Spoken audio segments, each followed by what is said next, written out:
Did someone sneak into top 8? And unfortunately, no. None of our represents from Soft Boiled did make it a top 8. But fortunately, though, everybody did really well. Everybody did really, really well. Even though some of us made O2s, like with some of us like really did put up a good fight. Like it was just kind of nice to be able to see each other do well tournament wise. But the biggest W we had here is just finally getting the community just like to finally circle up for the first time. It's not everybody. Hopefully one day it will be everybody. We made some very, very cool new friends. Very, very cool new friends. Yeah, the true Rev Major is the friends we make along the way. I agree.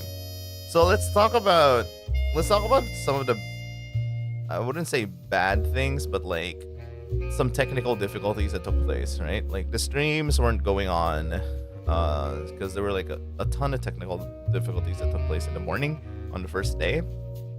Like Tekken 8 pools weren't streamed, Guilty Gear pools weren't streamed. However, the first thing that did show up on stream was the Viva Max thing, where the overly, you know, we were talking about it, but surprisingly, the Viva Max thing was, well, it wasn't as bad as a lot of people thought it would be. I was one of those included, because like, I was like, man, I didn't know that Rev Major was gonna be like a full-on Coomer event, but you know what? It was a very, very surprisingly wholesome experience. Let's go talk about Rev Major. It's like Rev Major was really fun. Rev Major was genuinely fun. Let's start with let's talk about Friday. Friday, Rev hasn't started yet. You know, we all ended up meeting up with actually I wouldn't say all, but like most of us ended up meeting up with each other. So that was me, my girlfriend Flabby McStabby. She picked up Rayoni from the airport. Beanie was already around. He was already in the hotel. Chaos arrived hella late. PK already arrived in the afternoon. But we ended up meeting up in the mall for a bit just to get some coffee. Just so that Rai can see the place around and stuff. Check out the malls and stuff and just walk around. I was more excited to see like Unagi and Inari meeting up for the very first time physically, and it's just the cutest thing ever. I'm always there's such a I'm a big fan of like, you know, friendos ending up being a couple, and then you just see them being all cutesy patootsy. Yeah, the first thing I saw was them holding hands, and I'm like, that's so cute. And I'm like, you know, there's just me like watching them, and I'm like, yo, you two are so cute. And then Inari's like, Blue, we're still just trying to get used to it, okay? This is the first time we saw each other. We're still just trying to get used to it. I'm like, okay, I'll chill. Finally seeing Unagi and Inari together is the highlight of Friday. We all ended up having dinner. We made sure that our friends outside of the country had crispy pata from good old Kuya J's. And my god, they're so happy with the Filipino food, dude. They had Kuya J's for the first time. They were really happy about that. The sisig was so fucking good. Yay! Beanie was there trying out sisig. You know, all of our buddies were trying out good Filipino food, crispy pata, chop suey. Beanie tried out balut. He told me the story about his balut story, right? He cracked open his first balut with his friend here in the Philippines. He told us he liked the soup, but he didn't have the heart to eat the duck fetus, because like the duck was like literally staring at him. When he tried to take a bite out of it, the head fell off. But you know, it was staring at Beanie, so yeah, the eyeball popped out and it stared at you. See, here's the thing about balut, right? Like, it's RNG. It's either you get an almost developed duck, or you know, you get the fetus and like in its very early stages, so you don't really get to see like the head, the wings, or the legs and that much.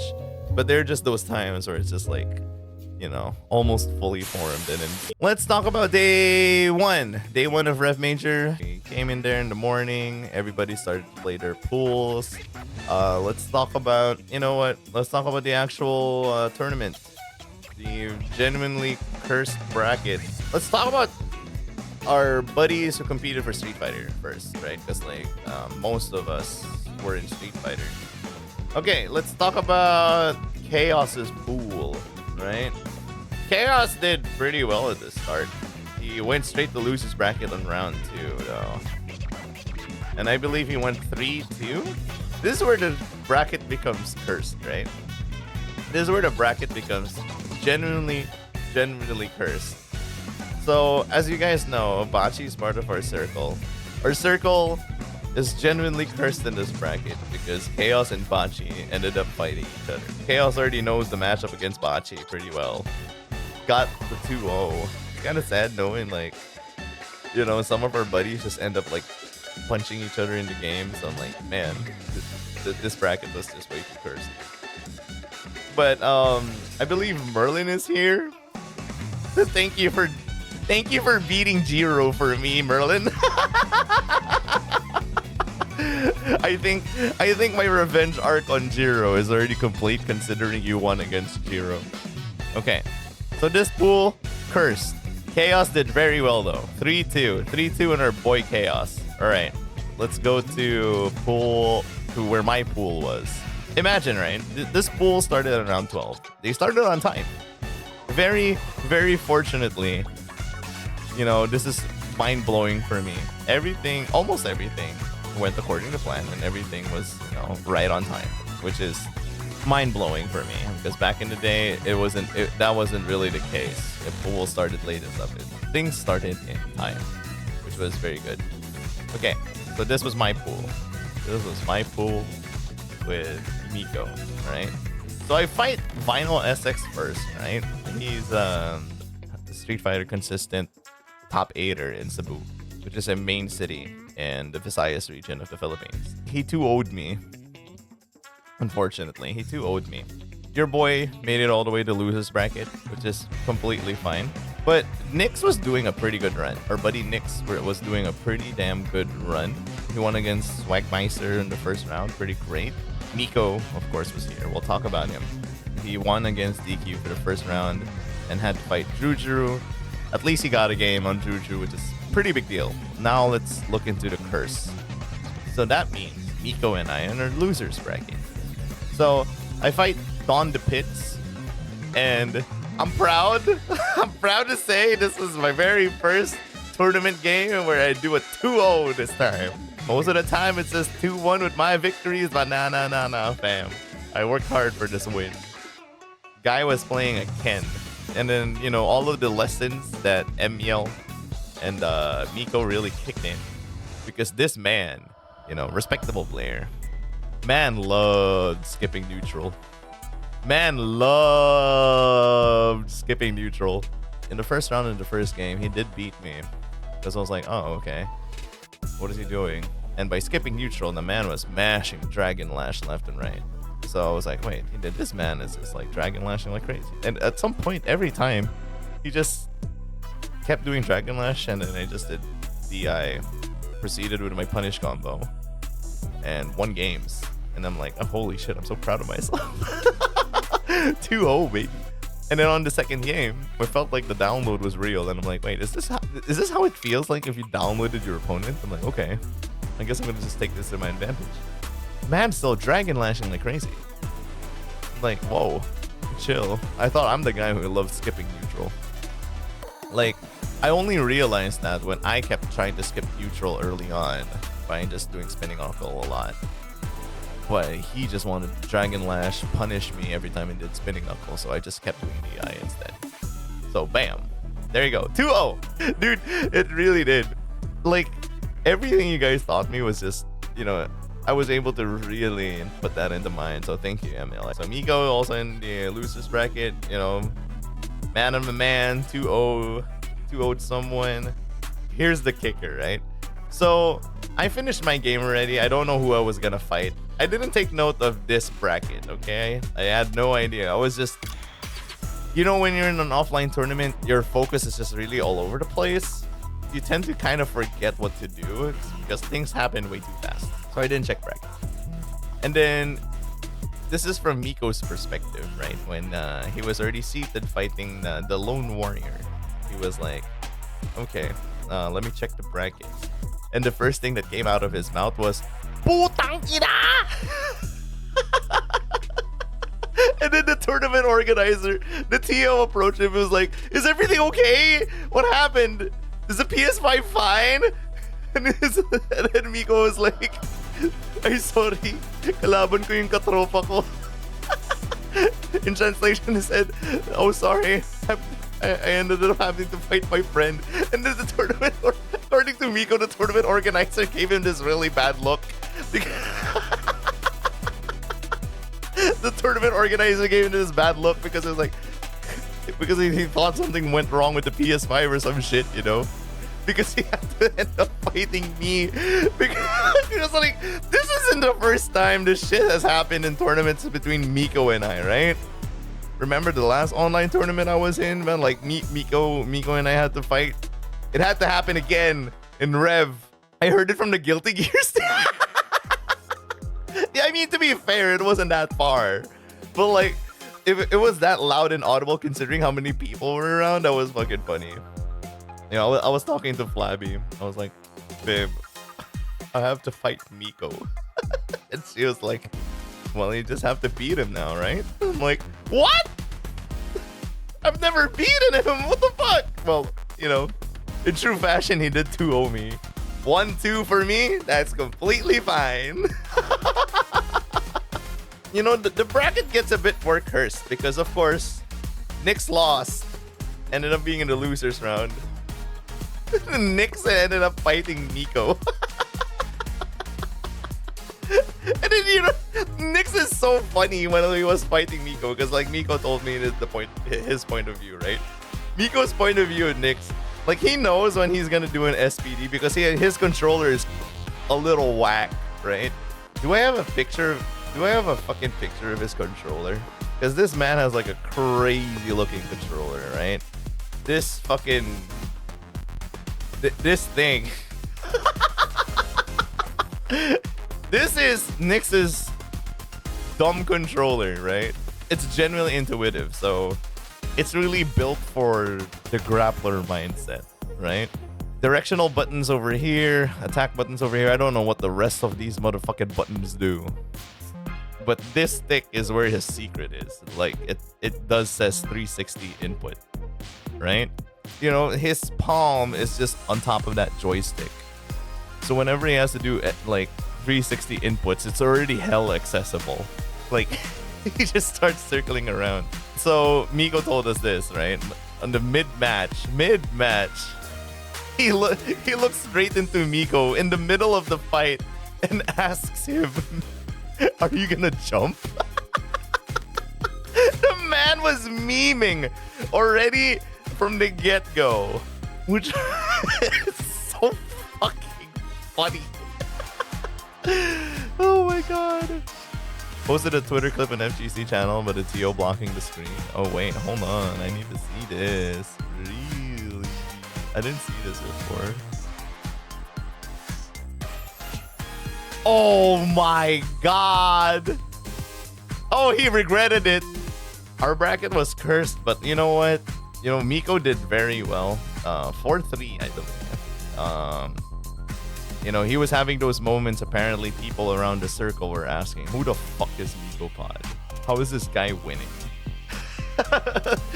Like, because a lot of us are just having like offlines for like the first time. Like, we rarely show up in playbook and stuff like that. But yeah, this bracket was so good. Let's talk about Beanie. So, our bracket started at 12, right?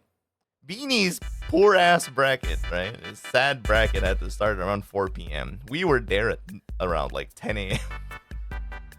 We were there at 10 a.m. So Beanie was tired. You know, he was just walking around having fun, watching people's sets and stuff like that, focusing and shit like that. Beanie was great, right? So there were times we were retired, and then, you know, the whole gang ended up like taking this particular row of seats for the spectators to sit on. And then we left our bags, and then we took turns watching bags and stuff like that, you know, just to make sure that our bags are fine, right? And then it was Miko and I who were left on the seats, but I wanted to go. But top player, Seo, just wanted to take a seat. And he was like, is anybody seating here? And then I didn't know him at first, but Miko was like, oh, Seo, yeah, sure. I was like, oh shit, that's Seo. I'm like, okay, that's Seo. Cool. So Miko and I wanted to leave, and then Miko was just chill. We asked Seo, hey Seo, we need to go for a bit. Is it okay if you can like watch our bags, right? Seo was really chill. He's such a cool guy and everything, right? So he was just chilling, watching the big screen, and then the guy was chill. He was just watching our bags and everything, and then and then Beanie, right? I was just watching some brackets, right? Beanie just out of nowhere shows up with this very, very angry look in his face. And he's like, guys, who's watching our bags? And I'm like, oh, Beanie, don't worry. It's just Seo watching it. And then and Beanie's like, who the fuck is Seo?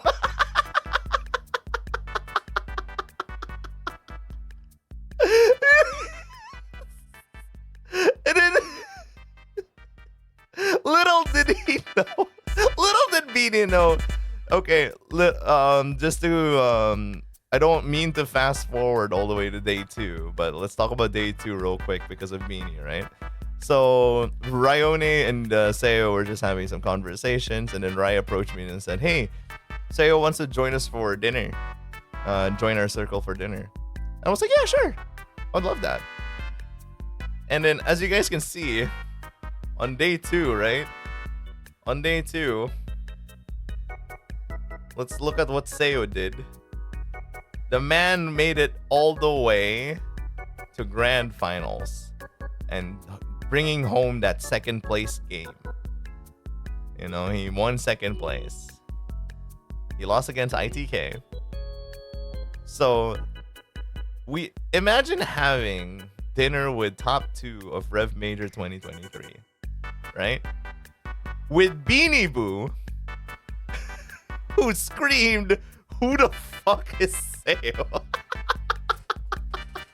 He was the one fighting F-Champ. Yeah, he's definitely one of the best players in Southeast Asia. So Seo won second place. And then we all had dinner with Seo. And we didn't give 2 fucks about how Beanie felt that day because Seo was having dinner with us.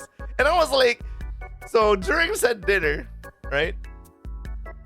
During said dinner, I thought of like, you don't want to be a fucking funny idea. You want to be a goddamn funny idea. Is to do that fucking meme of like, of Beanie pointing at Seo, and we decided to put our bags. That's all of our bags over there, dude. We decided to put all of our bags over there. Oh, show the Akuma edit. Hold on. It gets even funnier. So this tweet was just so funny. Like, here's the Akuma tweet. Here's the Akuma edit.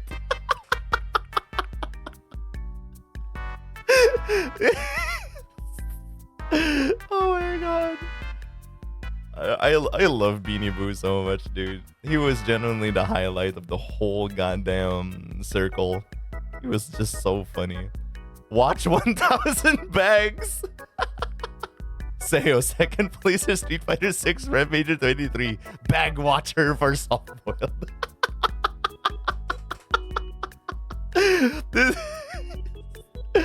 Oh my god, this was so fun. So anyway, let's go back to day 1. Right? So let's go to Fox's pool, right? Fox, so Beanie and Fox are on pool 4, right? Beanie was tired as fuck, and then he was doing the funniest thing. Like he was wearing a beanie all throughout, right? And then all of us in the back was like, while we were watching his fights, he took out his beanie, and we were like, oh no, Beanie Boo taking out the beanie. That's right, it's just Boo now. Let's go. It's just Boo now. Let's go and take out the PD. It's just Boo now. It was so good. Beanie tried his best. Beanie tried his best. Unfortunately, 0-2. But let's talk about Fox. Because like Fox got people's heads turning despite of his 0-2 run. Fox had people's heads turning because he was doing really well despite of the 0-2. Right? It was just unfortunate. There were some, some of the old heads were watching the game. They were really impressed with Fox. Fox played way too well. Fox, I remember there was that point where you had so much good momentum and we were like, man, Fox is taking this home, right? Fox was taking this home and he whiffed fucking level 3 super. And you heard the loud, audible people going, no.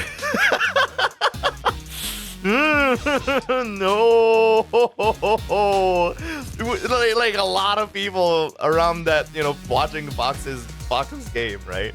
People were like,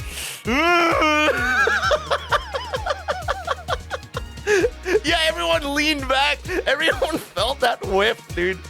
Too bad it wasn't streamed, man. Holy shit, that game was so good. Fucking Fox was doing so well, but Jesus Christ, the moment he whipped that level 3, we were like, yo, no. Yeah, everyone leaned back. People were screaming at that game too. I think MEL has the makings of a good coach of some sorts, but in a funny way. So MEL was hanging out with Miko, watching Miko sets, and then there was at some point, I think, I wouldn't say out of desperation, right? He pulled out FSE. Miko pulled out FSE. And then apparently Miko heard from MEL. I don't know. I don't know.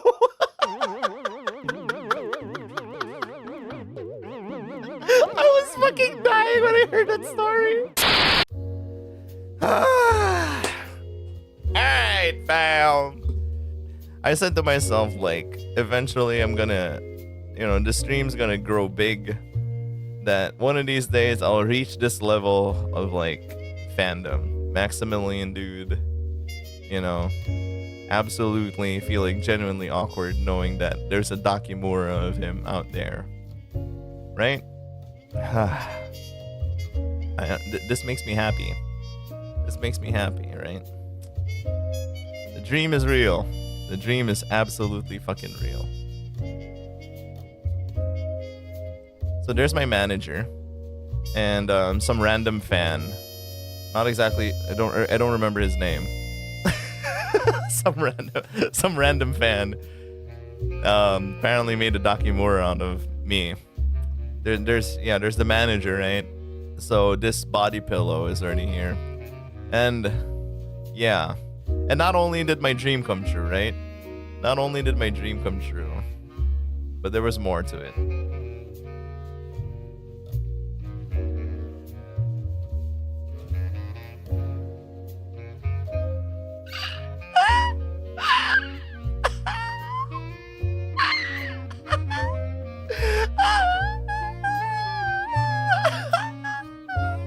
He noticed me. He noticed me. He noticed me. Like, I'm so happy this tweet did so well, but holy shit. The OG. And you know it's a legit one too if you click on it. Bro, this is crazy. For me, I think this is the craziest one, dude. But yeah, dream come true. And second dream come true. Let's be a little wholesome, okay? Let's be a little wholesome.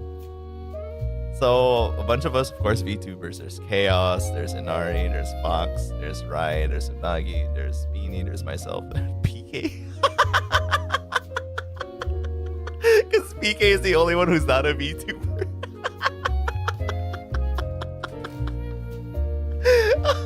I love it. Dude, like, PK just like, wait, I want to be part of that picture. And she just decided to put herself there, dude. It is for me one of the highlights of Rev Major. Finally getting to circle around, you know, so much, and a lot of us so much more gonna be there. It's really nice. Enzo was there too. He just wanted to like show up and support. Right? You know, if Goth was here, you know? If only Goth was there, right? If only XQC was here. Oh my god. Only Goth was here. But yeah, this is great. This is for me one of the things that really was the highlight of day 1. Day 2 was really fun. We just ended up playing a bit more casuals, and dinner was so funny. You know, dinner was just, you know, this was the highlight of dinner. This was the highlight of day 2 dinner. Beanie Boo. Beanie Boo is the highlight of Rev Major in our circle. Okay. You know, I didn't expect, you know, some of the, you know, he tends to be quiet in voice chat sometimes, but y'all too crazy. Okay. Y'all too crazy. Fucking love you guys. Sayo became our homie. Sayo became our homie. Like, I can't emphasize enough how much Sayo ended up becoming our homie real quick. There. So, yeah, he got second, and Rev Major overcame my demon F champ. Really happy with how well he did. And I replied, "Congrats, new friendo." Sayo was saying, we're all homies with Sayo now. It's even funnier. Like post Rev, Beanie ended up hanging out with like the top players, Yagami, Sayo, on the way to the airport. Imagine second placer Street Fighter 6 decides to hang out with just a bunch of like, you know, a bunch of like people who drowned in pools. What a humble man. I love him to bits, dude. Yo, like and subscribe for more highlights, and definitely follow me on Twitch too. With that being said, bye for now, fam.